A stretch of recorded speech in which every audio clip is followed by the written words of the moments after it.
Good morning still. Not afternoon yet. Good morning, everybody. How you doing, man? It's your boy Pitts. Pitts and Foot Sports Talk Radio, Pitt Sports Zone. Bowie TV coming to you live through the eye of the Tiger. Y'all already know what it is. We got Tiger, a.k.a. Coach Bernard Clark Jr., Robert Morris, University's head football coach. Game day. Coach, how you doing today, man? Hey, everything's doing well, man. I'm doing good. Woke up this morning. Good Lord woke me up this morning. I'm ready to go. So we didn't get the touch base this week, so let's do a quick recap real quick. Didn't go as well as you would have liked against Youngstown State. If you can just walk us through some of the things that transpired in that game for the outcome to be what it was. Well, I think the biggest thing was we started out fast. I mean, it was good. The offense went down. They put us in position to score. We kick a field goal. And then defensively, just imploded. That's what it boils down to, just to keep it nicely. We missed 27 tackles versus West Virginia. We missed 29 versus Youngstown. So it's a situation where the quarterback was he was taking off and we couldn't tackle him. And that's what it boils down to. It's nothing extravagant, nothing extreme. It wasn't the scheme of what they were doing. They were an outstanding football team. They were an athletic football team. And the quarterback just did his best to make us look bad, and that's what he did. That's what happened. We just weren't able to tackle him in open spaces. So that's something we had to work on this week. So that was the biggest thing. But the thing is like I always said, our guys didn't stop fighting. I mean, they kept fighting. The offense kept putting it in the gear, kept doing some stuff, ended up managing getting 17 points out of it. So that's a positive. We didn't get the turnovers that we got the week before. That hurt us a little bit, not getting those turnovers. But our guys played hard. It's just that we didn't tackle well at all. Yeah. When to talk about, off defensively, you say you missed 29 tackles. What can we contribute? Is it more so pop, not rap? Going for the big hit and not wrapping the tackler. As per now, everybody wants that highlight real hit where they hit, they bounce off, and the other player bounce off too, and nobody goes down. I think that's some of the pitch, but it contributes to the simple fact that you can't tackle as much as you like during camp. And so when you get into situations where guys are going full speed and they've tackled as much as you can have them tackle during camp, they're not bringing their feet. I mean, they're not. Guys don't understand. You make tackles with your feet in place. If you don't have a good base, I always tell everyone there is no such thing as a perfect tackle, but there's a perfect way to tackle. If you can get the guy on the ground, there's a perfect way you teach how to tackle and everything else. But if you get a guy on the ground, that's what's important, making sure he hits the ground. But our guys just wasn't putting their feet where they need to have them at. They weren't having 10 toes down, as the young people say. They weren't wrapping up. They were just lunging. They were reaching as opposed to bringing their feet with them and wrapping up and grabbing cloth and bringing them to the ground. So that was the biggest thing. That was the emphasis we worked on this week in practice. And when we talk about this week, as you prepare to take on today West Liberty State, what is our wow? What is our word of the week that the team has been exercising this week? Going against West Liberty, our word of the week is dependable. Dependability, dependable, being trusted and depended on, to make sure you understand that. And guys don't understand that it takes a while to do that. And so if you got a guy who's not practicing well, but he wants to play, you got to explain to him, hey, you're not dependable yet. You're not fulfilling what you consented to fulfill.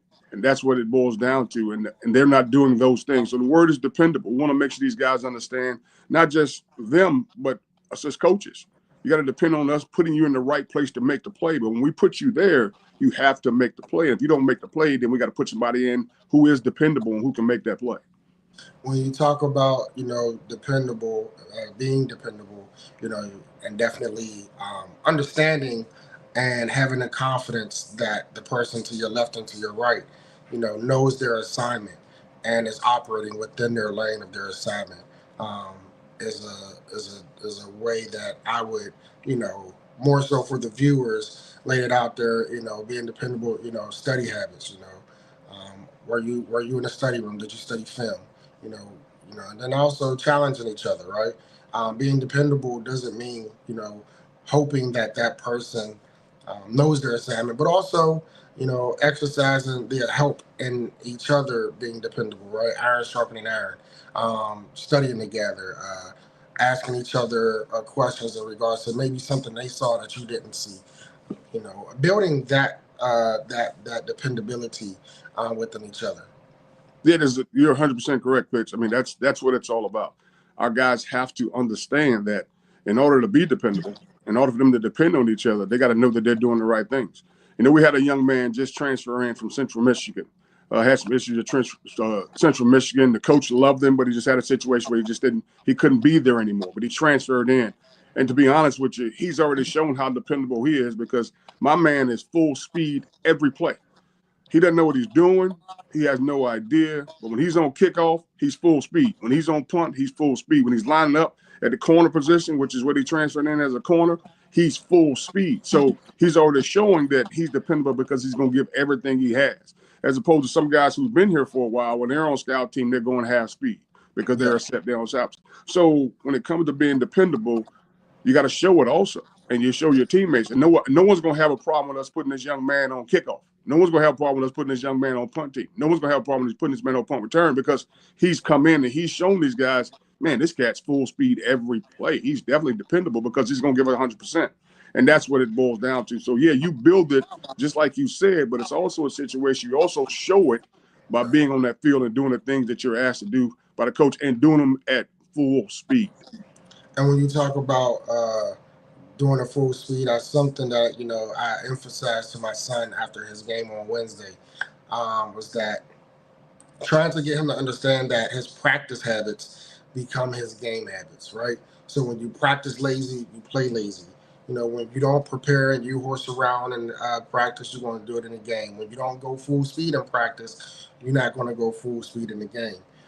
And I think that's one of the elements that a lot of people take for granted or really don't understand the gravity of what that weight has in your preparation into the game is no different than when you're taking a test. You're taking a math test and you got to study, right? You're studying, you're practicing, your practice questions, practice answers, etc. It determines how you fare on the actual test. And I think if the study habits, the practice habits become, as you said, for the transfer from Central Michigan. I tell my son, I'd rather you do it 100% full speed wrong than do it half speed right. You know what I'm saying? Because Absolutely. he's not that's that one thing for me, as a father, as a football player, as a football fanatic, one thing that I see that I tell him often, I don't care what you do, but I do expect you to do it 100% full speed every single moment, every single rep. And that jumps off the screen. You know that as you're watching film and you seeing a guy fly down on kickoff. Yeah, he just got here yesterday, but he's flying down on kickoff today. And you see him put himself in position to make plays. So exactly what you're saying, it is extremely important to go full speed. How you practice is going to dictate how you play. There are very few guys that I've been around that don't play like they practice. And I know guys go full speed. I'll tell you a crazy story. I always tell people this story. Junior Seau and I were drafted in the same year, 1990. And I'll never forget 2004. I was my first time being a defensive coordinator at Florida International University. And I went by the Dolphins training camp. I went by Dolphins practice. And Junior Seau was still playing. I'm talking about 1990. He was drafted in 2004. He was still playing. And I'll never remember when they were doing special teams, Junior Seau was over on the trash cans working on blitz drill, which was the next drill coming up. I'm talking about full speed and a full lather, and I looked at myself and I self-evaluation at that time, and I said, I didn't practice nowhere near that hard, and that's why this man is still playing in the NFL in 2004, and that's why I'm coaching in 2004 because I could say to myself at that point in time, that man practiced and played exactly how he practiced because he went at it. My man was going at it. He was a full lather, and the next drill was blitz drill. You can see the old lineman just getting tired of him, just coming at him and getting on him and just pushing him through it. The guy gave 100% on every snap in practice, and you see those things, and those things are direct correlation to what you do and how you play in a football game. I practice hard. I didn't practice hard like Junior say. Yeah, absolutely. This week, you know, offensively, what are we looking for? You know, in regards to the development of the offense and trying to get some things rolling on that side of the ball. I think building on what we did in the fourth quarter last week, we went for it twice on fourth down, and we converted into touchdowns on both those fourth downs. So just building on that thing. But the other thing that's important, I've talked to the O-line, and I've talked to the running back coach, and I talked to the offensive line coach, and I talked to the running backs. We got to get a running game going. We got to find a running back who's going to be an every down back for us, who's going to be able to do those things for us, block for us, catch it out of the backfield, things we're asking our running back to do. But we got to get our running game going. And again, the toughest thing has been with this new 57-man roster, these new guys, is the O-line. Because when you don't have a nucleus there, it gets real tough. When you don't have five guys that are playing together every day and going at it, it's tough. But we think we're trying to find the right combination. We think we found the right combination, but we got to get our running game going. But like I said, it was pleasant to see our offense continue to push at the end of the game, score 2 touchdowns in the fourth quarter, put themselves in position so they can build on those things. So just want to see them build on what they did last week in the fourth quarter. Goes back to that word that continuity. Yes. I was working on it. But yeah, you know, when it comes to the offensive line, and you know, we always say that the game is won and lost in the trenches. Absolutely. Right? And when you have a group within your offensive line that is new to each other, you know, it goes back to your word of the week, right? Develop. They're trying to develop an understanding of each other, you know, what their strengths and their weaknesses, and to where they can each rely on each other, to depend on each other to help mask those weaknesses and utilize all of their development together as a strength. So, you know, when you talk about the running game and needing more from the running game, you know, I'm not surprised if, you know, it's the offensive line's newness that kind of plays a part in that as well. Yes, the O-line's newness, but also our running backs' newness. As you know, we had some good ones last year. Yeah. We had some good running backs in our stable. And this year we got new guys. We got one guy back from last year, but he was also a redshirt freshman who didn't get the snaps that those guys got in front of him. So also our guys are learning how to press the line of scrimmage. You know, don't give up on the O-line too quick. Press the line of scrimmage. The hole's going to open up. Don't try to bounce it outside so fast. Wait for it to develop. Wait for it to make the block and wait for the things to be there. So that's also the patience of the running back is another thing. But that goes back to exactly what you said. It's the continuity. Now it's a situation that can't even depend on the O-line getting those blocks. And that's why being dependable was so important this week, and make sure our guys understand they have to play as a unit and play together to depend on each other and understand the importance of waiting on the block to develop, you know, waiting on the running back to press the line of scrimmage. So that's important. And our coaches instill those things in our players, as well as our players instilling those things in each other. This morning, I mean, well, you guys, it's the home opener, 6 p.m. game. You know, how's the weather back home in Pittsburgh? Absolutely gorgeous. I know you never heard me say that about weather in Pittsburgh, but it's absolutely gorgeous. At kickoff time, it's supposed to be around 76, 77, which is ideal, you know, for this area more than anything else. The weather's supposed to be nice. It's supposed to be a high of 81, so weather won't be a factor. And that's the other thing. I changed the format of practice a little bit.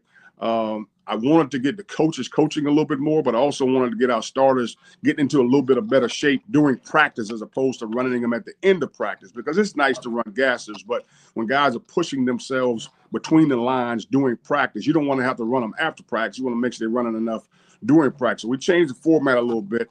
So it's kind of going ones versus ones, showing that like 1 minute the defense will be the look team, so they'll be the scout team for the first team offense for the first 3 plays, and then we'll get the scout team out there. But we got the coaches coaching them up, and the coaches are staying home. Something I did when I first got here, and I wanted to go back to that because on top of having the 57 new players since December, I also have 6 new coaches. You know, so it's a situation where I just want to make sure the coaches are coaching them as hard as they need to coach them in a positive way, you know, being demanding, not demeaning. And so we're just trying to make sure we're doing those things in the right track. And it goes back to what you said, Pitch. I mean, I always tell guys, when you hit the field and practice, there's 3 things you should be doing. The first thing is listen to the coach. Okay, if you don't agree with what he's saying on the field, that's fine. But make sure you listen to the coach and pay attention to what's going on. The next thing is get better at something. You know, get better at something at practice. It could be your reads. It could be your steps, could be your hat placement, could be your tackling, but work at getting better at something every single day. The last thing is go full speed, give unbelievable effort. And that's the great thing about it. So those are the things we're trying to do and get out of our guys this week. You're in the locker room. It's your home opener in front of the crowd. It's going to be crazy packed at Bobby Mo. What's Mm-hmm. your message to your team before you guys come out? I'll be honest with you. It's crazy you asked that question. I was watching this thing about Terrell Davis this week, and Terrell Davis made an unbelievable statement. He was talking about when he was at Long Beach State, which ended up getting rid of football, and he ended up going to Georgia. He was talking about a situation that happened with him when he was at Georgia, and he was hurt, and him and the coach didn't really get along. And so the coach was like, "Well, you can't stand on the sideline with the rest of the team." He had to buy a ticket. And he was at the game and he was sitting up in the stands and he was looking down. He said to himself, he didn't get bitter with the coach. He didn't get pissed off with the coach. He said to himself, am I doing everything I should be doing to be the best player that I can be on that field? He had self-awareness and he said to himself, I'm not. So I want our guys to understand this isn't about being the best, man. It's about being your best. It's by getting the best out of yourself, having the confidence to go out there on that field and do the things you're supposed to do for 60 plus minutes, man, putting your foot on the man's throat in front of you and taking away from him, taking all the confidence that he has and putting yourself in the best position. But you have to do your best to do that. And if you're not doing your best, and we can't depend on you to do your best every single play, just stay in the locker room. Just stay in the locker room. A self-check is always necessary no matter what, to make sure that you're giving your all. 100%. Whatever it is that we're doing. 100%. What we bumping today? We still on Nipsey Hey, Hussle today? you know what, man? I had to go way, way back, man, from when I played. I'm listening to a little bit of Raising Hell by Run DMC. So if you get a chance, young your fella. players don't know nothing about that. I know they don't, but I do. To get my mind right. Let's get my mind right. So yeah, I just want to raise a little hell, man. Want to get some things rolling, get these guys in the right direction, man, pushing each other on this football field. Well, my question to you, Pierce, is, man, how was the game on Wednesday, man? How did a young fella play, man? I know that's the biggest reason we had to wait till Saturday, push everything back, man. I know you're enjoying watching your son play. How did he play on Wednesday? Coaching, technique, like he's not getting the things that I thought he would get. That's one aspect of it. All right, don't be a dad now. Don't be blaming the coach. No. When I say that, I mean that wholeheartedly. You got an offensive line and a defensive line coach that doesn't really know how to correct mistakes. When they make mistakes, he tells them that it was a mistake, but he never gives them the answer, right? So it's always them guessing what's right until they say, okay, that made him smile. And that's something that I've shared with the head coach as well. Right. And for me, though, the other aspect is something that you talked about, the kid from Central Michigan. Regardless if he's doing it wrong, I need him to do it 100% fast speed every single time. There was a couple plays where he had a beeline to the quarterback for a sack, and he's approaching the quarterback, and as soon as he gets closer to him, he slows down. And I'm asking him, why are you slowing down? That is the moment when you take your shoulder pads, you dip your shoulders, and you drive through them. Like, what about that are you not understanding? And I had to remember, right, this is his first year, and he's trying to fill the comfort zone within it all. But also, I try to, make sure he understands that, football is a physical game. You either hit or you want to be hit. So you can't pick and choose, when you want to be a part of that, or you can't pick and choose, when you want to be physical. Physical is the game in itself 100%. So I need him to be physical 100% of the game. So they lost. The other team were out physical. The other team were more physical. The other team, they were better positioned within their play schemes. They understood the assignment and they executed the assignment. My son's team did not. And it's looking like Coach has blacked out, but tough 2 weeks for Robert Morris University. The first week didn't go well when they went out and they played against West Virginia. The second game, they came back last week against Youngstown State. They're definitely hoping that the Colonials can bounce back this week against West Liberty State. Today is their home opener. Starts at 6 o'clock. So if you're back home in the Pittsburgh area and you have nothing going on this afternoon, I urge you to go ahead and head up to Robert Morris University. Watch them take on West Liberty State. And as always, man, you know what it is going down. And Pitts and Push Sports Talk Radio, Bowie TV, Pitt Sports Zone. In the words of Coach. Coach like to say, I can't say how he say. He say, "Let's go, Bobby Moe." I think I did a good impression of him. I think y'all got to let him know. Give me some stars whether or not y'all like my impression of Coach's "Let's go, Bobby Moe." But as you heard Coach say, this week their word of the week was develop. You know, relying on the players to help develop themselves, self-check, and help develop each other. Last week's word was discernment. The week before that was distraction. Hoping that they discern whether or not in game play, they're in position and doing the things that they're supposed to be doing, using the discernment in that area. And then blocking out the distractions from whatever happened the weeks before. Last week was last week. 2 weeks ago was 2 weeks ago. Nothing about last week carries over into this week unless your mental is still carried into last week. So developing a stronger mental state and moving forward and not allowing the distractions and using that discernment in game. I apologize, man. It's dependable, not development. It's I dependable mean, this that's what week. I meant, dependable. I You got right. you. No doubt. We good. Develop was last year. I apologize, man. Freaking I forgot to take off do not disturb, so I apologize for that. So See, we're good to whose go. I heard slogan everything wasn't you said though. You did a pretty good. You did a pretty good impression though. Let's go, Bobby Moe.